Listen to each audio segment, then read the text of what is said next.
It's as much a part of America as fresh-baked apple pie, Main Street, and 4th of July fireworks. It's baseball, the national pastime.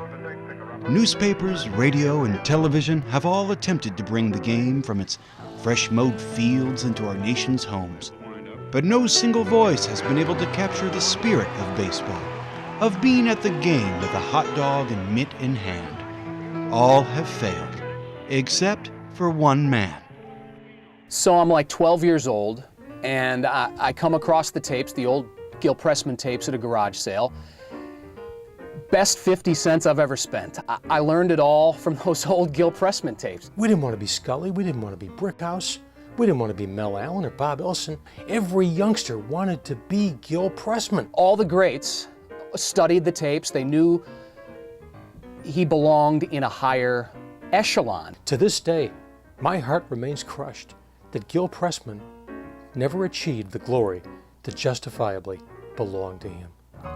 I just can't figure out why he's not more famous. Johnson takes a few practice swings and steps back into the batter's box. He adjusts his cap and stands ready. Webster goes into his windup. It's a fastball down the middle. Johnston swings, and oh my! Back! Oh! Suck my! That one's out of here. Blue Kings win. Blue Kings. Gil Pressman, the greatest that never was. Gil was born on June 14, 1907 in Piedmont, Ohio, the first child to Gertie and Herman Pressman, a cabinet maker and amateur pornographer. His brother Chester remembers. Gil? Oh my, yes. Yes, he loved sports. But after his legs were mauled by rabbits in 17, he couldn't play very well.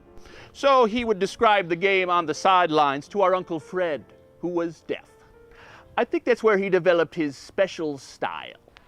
Here comes the pitch. He swings. It's in the gap. Bankovitz heads for home. It's going to be close, folks. Bankovitz slides.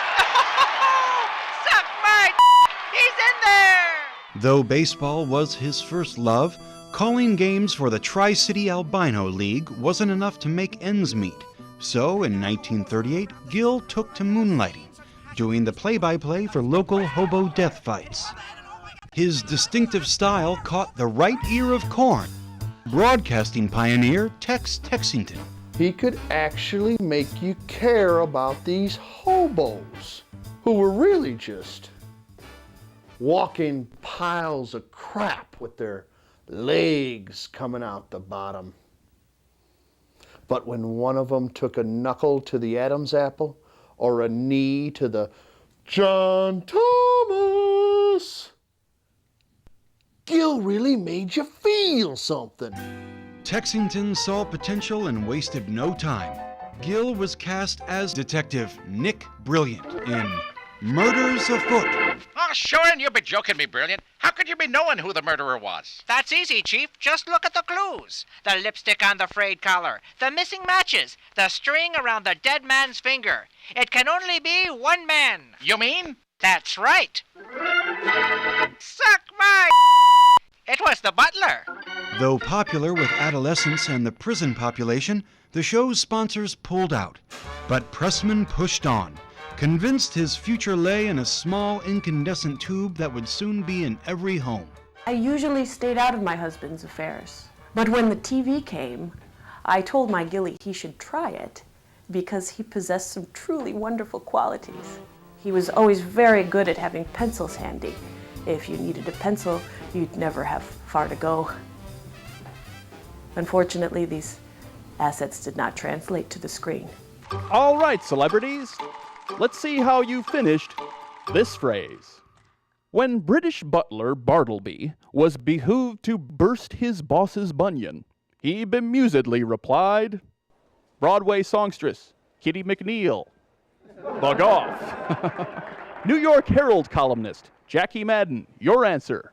Boil an egg. Very good. Sportscaster Gil Pressman.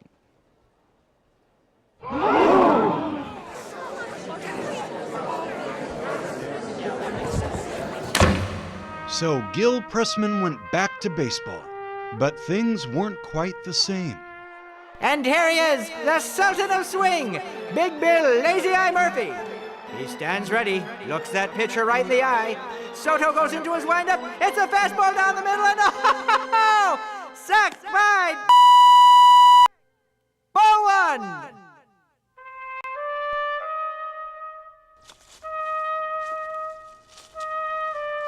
Like a leper with a nickel, time forgot about Gil Pressman. Though no longer in the broadcast booth, Gil would eventually drift back to the game he loved. This time, the ball would be on a tee. The microphone? On his son's video camera. And here he is, little Timmy. Wave to Grandpa. He approaches the tee, stands ready, eyes the bases, swings, and oh, suck my It's a hit for little Timmy. Hey, what did you say? First in the season. What's like that around here? What's wrong with you?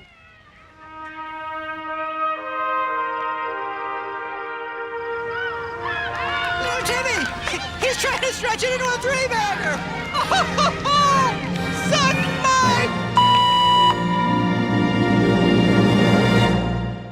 If your school, classroom, or church would like a videotape copy of this program for educational purposes, please contact the producers of this documentary.